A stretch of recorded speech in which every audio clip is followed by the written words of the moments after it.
All right, Mr. Singleton, Hey, hey, hey. I'm going to interview you for my service learning project. I'm going to ask you a couple questions about the topic that I decided to talk about. Okay. Because I feel like you are the most qualified person to talk about this.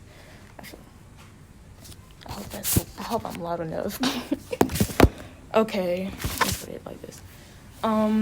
So I decided to do a service learning project about art communities and how we should push a more artistic standard in Norfolk and Virginia Beach.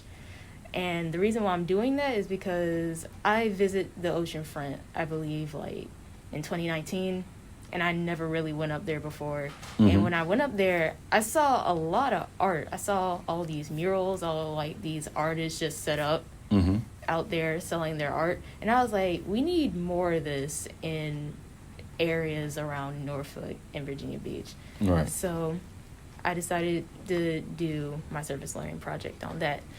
So I'm going to ask you these questions, and we're going to start with question number 1. How do you feel about the issue that I have identified? I feel like it's true. I want to augment it just a bit, though. I think we need more visible and more accessible arts in Virginia Beach and Norfolk. There's always been tons of arts, but it's not really been out so the public could see it. And it hasn't been accessible to the average person. You know, the arts have always kind of been seen in the Western world as this elite activity.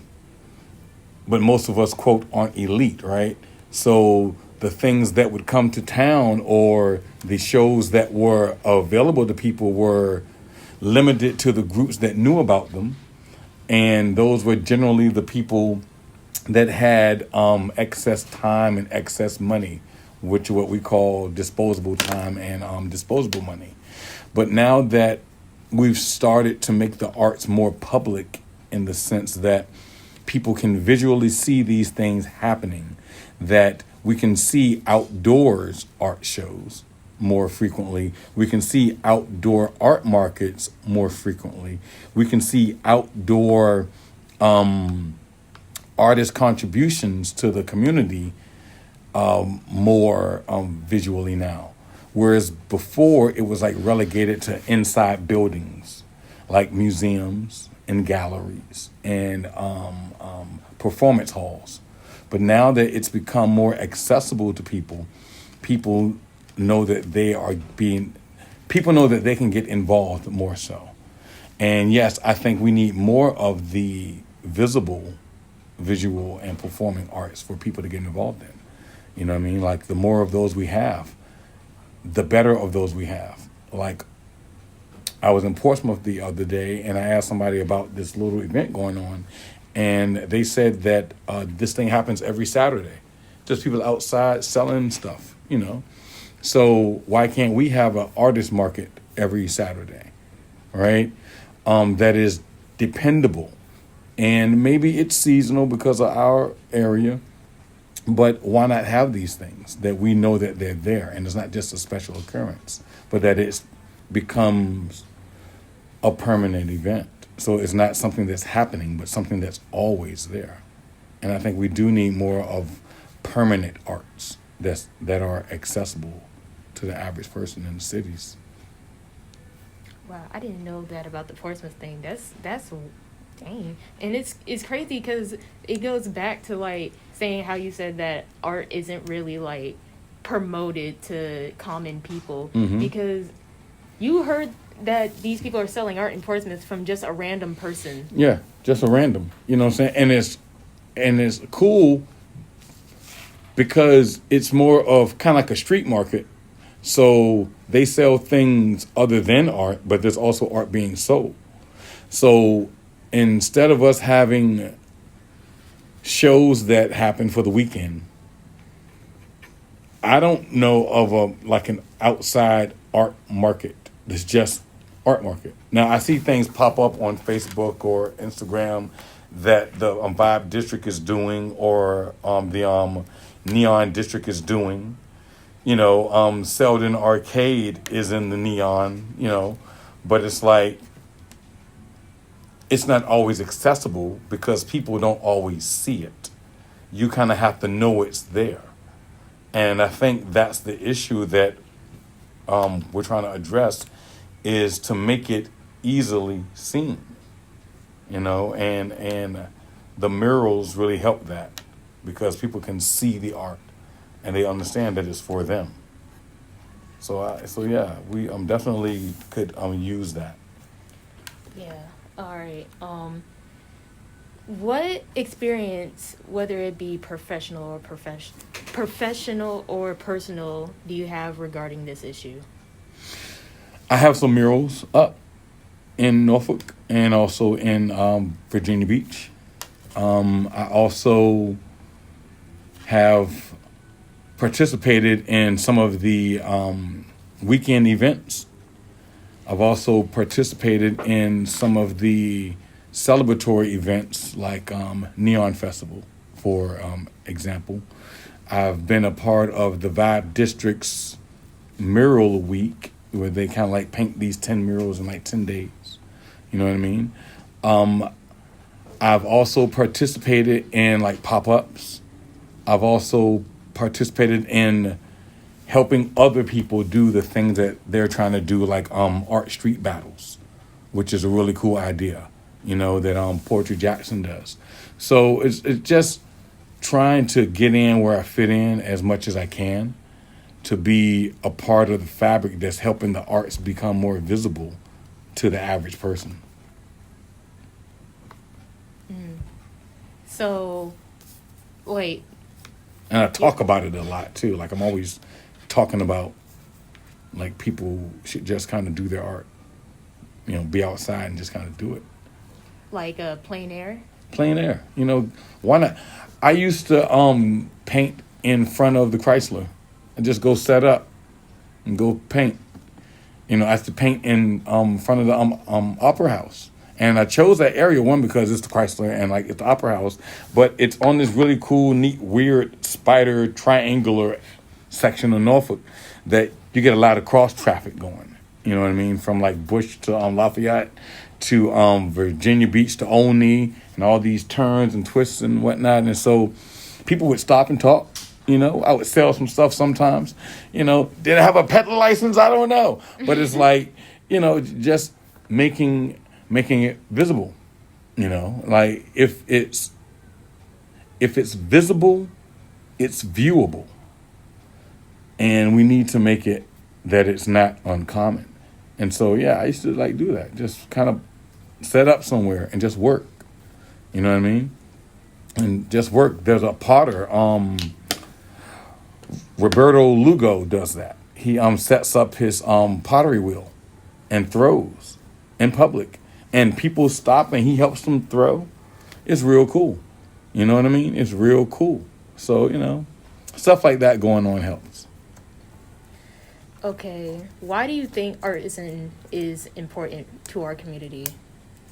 Oh, it is one of the most human things we do. Like, it's special because it's like this. It's one of the few ways you get to record who you are while on the planet.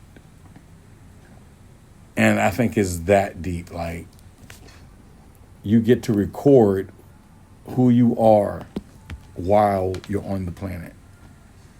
And that just resonates because it can always be here. Which means there's a piece of you that's always here. So it's like you outliving yourself. You outliving yourself. That's dope. It is. What benefits do you see with an art community center or more art-related communities coming together? It would do two things. It would, one, improve the life. Let me give an arc instead. It would improve the lives of people, point blank. two ways it would improve the lives of people is that on the one hand, it would enrich us. It would feed us. It would give us insights and pure sights that we would not normally have. And that makes our life better. It's like those little food sticks that you put in the potted plants. Because most of us live our life like potted plants. So if you put that little food stick in there, it nourishes the plant more so than some water alone. So the arts are like that little food stick, and they nourish us greater than just the experiences of everyday life. And they make our life experiences better because they connect all the pieces for us, right? Maybe all is not the right word, but it connects the life experiences of others to ourselves, and we see that we're the same and different at the same time. The other way it makes life better is that it helps people to harness the need to create change. Like human beings, we are either going to be constructive or destructive. One of the two. And the more constructive you are, the less destructive you are. It's really kind of that simple. Maybe that's a bit idealistic. I don't know. But of my little bit of time on this planet and from things I've heard and read and seen, when people are busy creating something, they are less likely to be out destroying something. Spitting. How would this idea help people that are not a part of the art community? Well, I think it would allow them to understand that they are already a part of it. You feel me? They simply feel apart from it because they don't recognize the connection that they actually have. So by putting it out front, by making it accessible, by creating a normalization of it, it lets them know that, hey, I'm a part of that. That's also for me. I don't have to be special to get it. I don't have to have a certain amount of money to get it. I don't have to have a certain amount of time to get it. I already have it. I just need now to go to it. Because all of us have the agency to do that when it's available. If there's food in your fridge, you're able to open the fridge and get the food. But if you don't believe you can, if you think you need permission to go inside the fridge, like some of us grew up think you needed permission. You couldn't just open the fridge. You couldn't just go eat out of the refrigerator. You needed some permission from your parents to go in there and get something to eat. We feel that way about the arts, but if it's a bowl of fruit out on the table, go ahead on and get that. And I think that's, make it visible, make it viewable, make it accessible. People can understand that they are a part of it and that it belongs to them as well. Do you think more people will be interested in art if we had an art community center? And if so, what kind of people do you think would be interested in it? I think so. I think what would have to happen is that, we have a few centers as it is, but I don't know that they're always in conjunction with one another. They're kind of like separate to a degree. But I think if we had like an art community center that's just like this is where this is where anybody can come get some arts. I think we would need to make sure that we have multiple voices within that particular community center, that arts center. We would have to make sure that we have artists that are visiting and sharing what they understand and know, because again, we have these things, but they're in pockets, right? Mocha has visiting artists. Chrysler has visiting artists. Hermitage has visiting artists. These things are going on. The art center is downtown. You can go watch people create artwork. But again, you have to know about these things and you have to feel as though you can be there. So if we had something that was just this tint of availability, we have to make sure that the multiple voices are being represented. And I think that would be key, so people don't feel as though they're left out. Because when you feel as though you're left out, you don't feel the need to go find out. All right? Mm-hmm. So I think we would have to definitely make that known, that all of these voices are available. Do you think this idea of creating more art communities will influence more people to create more communities for their cities and towns and areas that they live in? Oh yeah, because cities like to make money, and that's something that's not always discussed outright, but cities like to make money, and the more thriving arts community you have in your city, the better your city thrives.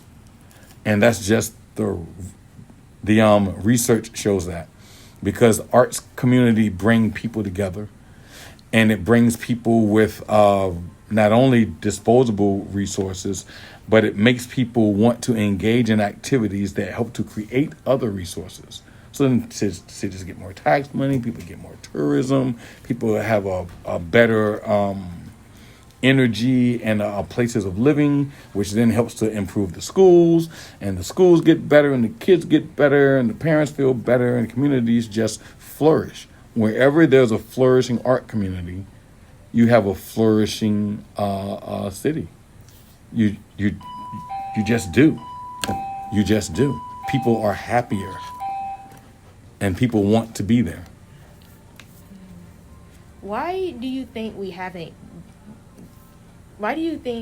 that a really big art center hasn't made its way in Norfolk, in Virginia Beach?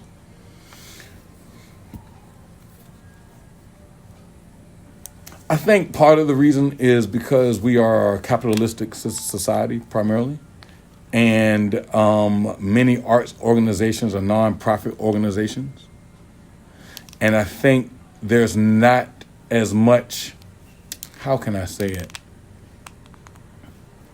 In our culture, we don't always value things that don't make money. So since the primary concern of arts organizations aren't necessarily to make money, but is more to improve the lives of people, it's not that big of a deal for us. It kind of falls into the same line of education in schools, that their primary purpose is not to make money. Their primary purpose is to improve the lives of people. And I don't know that we value those things that much, and I think there's a lot of truth in that, that if it was more about how auction houses run, that are about profits, that we would have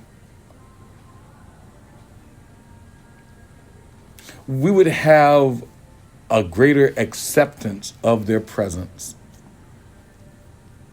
I think it comes down to that. Like, if it made money, we would go, oh yeah, sure thing. But the fact that that's not the primary purpose, it's a secondary, tertiary purpose. But primarily, it's not to make hordes of money. It's simply to improve the lives of people. And I don't know that we value improving people's lives as much as we could. So I think that. And then I also think that we, in this area, our population is a decent size, but it's not big enough to actually sustain a lot of things over a long period of time. You find that the same groups of people are kind of sustaining everything. And so they can't go to everything. And so everything doesn't get attended. And when you are dependent on grants and donations and some patronage, your money stream isn't as strong. So you may not be able to put on as many events. You may not have as many people to come. You may not make as many sales, And if the city is not committed to continuously putting in money, then some of these organizations fall. You know, like Norfolk and Virginia Beach are doing a great job at trying to sustain the arts. Like they're infusing millions of dollars to build a stronger arts community. You know what I mean? We as a people have to get more involved and participate in these arts and understand that they are for us. The more we do that, the longer these opportunities will stay around. You know, but if we don't participate, there will be no improvement of life going on, and less monies will be dedicated to them over time. So we need to really, really go to stuff. We need, as communities, we need to go to stuff so that the cities and the city planners and like the city managers and like the city councils will continuously pour into it. How long do you think an art center or art culture will last here? It'll always be here. I mean, there was always one here, but it wasn't pronounced, right? It wasn't pronounced. We don't have the history, which is why the Vibe District was kind of created, right? Which is why the Neon District was kind of created, right? When you have these larger cities that have been around for as long as we have, but our directions have been more governmental than private, so the cities didn't do the thing. But anyway, it's like there are certain areas that have an arts district, and that's just what it's known for. That's where you go. That's when you know it flourishes. We kind of crafted one here. You know what I'm saying? And so we are pouring into it to give it a foundation and a footing that will sustain itself, that people want to move into the arts district, you know, because that's where they want to be, right? So I think by doing those things, like, we can actually sustain it, but it's still got to be events going on. It has to be a culture that is created. You know, we have to create this sustainable culture. And that means new young people coming in and people that come here for school, staying here. When they come to ODU, when they come to Norfolk State, when they come to Wesleyan, when they come to AI, they end up staying here. When they come to TCC, they end up staying here because they're going to help feed that thriving arts community that's going to keep it continuing. So that's what we really need to do. How would this affect the artists, not only here, but from like different areas, so like outside of Virginia? Oh, it will make it a place to be. It will make it a place to come and a place to stay. There are people, you know, this area's always been transient, you know, primarily because of our Navy and like our government and stuff like that.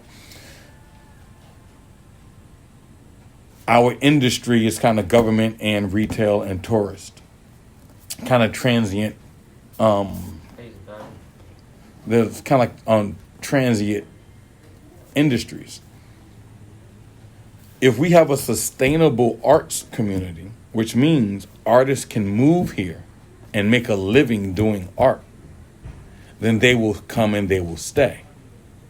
But if they cannot make a living doing art here, which means people here have to buy art, which means everyday people have to want to have art in their homes, in their offices, in their places of chill and relaxation, which would then get more people to come and move here, which is more money for artists to get paid to be able to live here. You know, that's part that we don't always talk about, is that arts community needs artists, and artists and artisans need to make money, because you can't always depend on the grants and the patrons. Like, they need to be able to sell work. on a consistent basis, which means that there has to be a community of people who are dedicated to that, who want that, and they can sustain. And you have to be able to sell your work, you know. So that has to happen. That has to happen on a grander scale.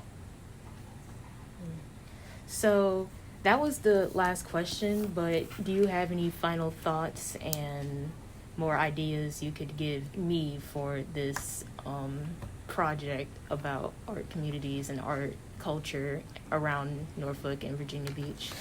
I think we just need to make it okay. We need to make art okay. You know what I mean? We still treat it like it's this weird thing that only certain people can do and only certain people should do, and it's not viable and all these other lies. You have to start telling the truth.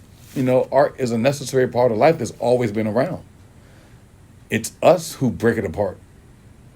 You know? It's us to make it not a functional, practical part of our lives. We're doing that. If we allow it to be what it is, we'll be a lot better off. You know what I mean? We need to just make it okay. We need to promote it constantly. We need to have stuff that are in the smaller neighborhoods. Yeah. We need to have the stuff that are in the smaller neighborhoods as well, so that everybody can be a part of what's going on. Did you want small, medium, or large? Thank you. You're welcome. You know, that has to happen. You know what I'm saying? Like, that has to happen. And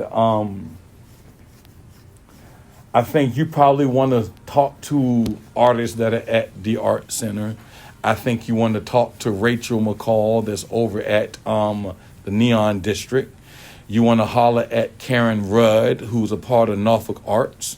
Do you think you could, like, because I don't know these people's emails, but you know, I got you. Yeah. Yeah, I will send them to you. I would love to talk to them about this too, but like that goes back to the conversation that these people aren't really like promoted out, because I don't know these people you're talking about. You are the only, Miss Smith, and my art teacher at NTC are like the only like artists that I know like that. Yeah, Mr. Cordy's dope, isn't he? Mr. Who? Who do you have over at NTC? Mr. I'm in my interview brain right now. Oh, my fault. I literally forgot his name because of this interview. He's a new teacher though. He just came here. Oh, okay. Because I thought Willie was over there, but it's like the arts are thick in the area. We have all kinds of arts going on. It's Mr. Clark. Mr. Clark. Okay, cool. Well, we have all kinds of arts going on, but people don't know they're there. And when they do learn they're there, they don't always feel as though they have a place because it's not in their spaces. So they feel as though they don't have a place there. You know, but there's like open mics for poetry and music. There are dances going on. There are art competitions going on. Like, it's Veer magazine. Have you ever heard of Veer? It sounds familiar. Veer magazine, free publication, is like the arts mag of the area. It's kind of like our Village Voice, if you will, and it has all these art events going on in it. You know, but many of us don't know because Veer isn't sold, or rather distributed everywhere. You know, it's kind of distributed in artsy like places. Like, whenever, like, when you talk to like younger artists and you ask them like where their plans, most of them are either going to say they're going to California or they're going to New York, because they are the most like art promoted places there, because that's where the most famous artists really come from. That's where the schools are, and that's where the artists go. Those are where the auction houses are. And you also have to accept this fact. That's where the money is. Again, in order to have a grand, viable artist community, you must have artists who sell their work. Now, the internet helps that now. But the income ratios are also an issue. Not as many people have disposable income in this area to the degree as, let's say, New York City. Let's say Charlotte, North Carolina. Let's say Atlanta, Georgia. Let's say Miami, Florida. Anywhere that you have major sports teams, you generally have a concentration of money. You know what I mean? Generally, not every single one. You know, Cleveland, but they've got but they do have a thriving arts community. There are people in Cleveland, like a good friend of mine lives there. Thriving arts community. But you wouldn't think of Cleveland. But it is. Plus, Cleveland's got the Rock and Roll Hall of Fame. Because Cleveland isn't glamorized when it comes It's not to art. glamorized. That's I feel like we need to stop doing, really, because when all these the younger generation of artists are going to believe that, oh, they just need to pick up some paint and either go to New York and California, when that's, I mean, kind of, but no. Kind of, but no. It's not limited to that. San Antonio, New Mexico. Like, it's just all kinds of places that are thriving. You know what I mean? Savannah, right? Richmond has a great scene. Here in Virginia, Richmond's got a nice, strong scene. You know, now granted, VCU is there. You feel me? Mm-hmm. So like, you know, plus it's not that far from DC. Thriving. So wherever there's it's just, you know, wherever there's a sports franchise, basketball, football, hockey, baseball, soccer, it's probably a thriving art scene because people need things to do in those larger cities, and there are tons of people that can come support. It's not the same people coming to support because we only have like 1.2 million people that are in Hampton Roads. Has it gone up? I get look Yeah, it up. because I think Norfolk has like 250,000 people. I think Virginia Beach has a little bit more. Chesapeake has a little bit more.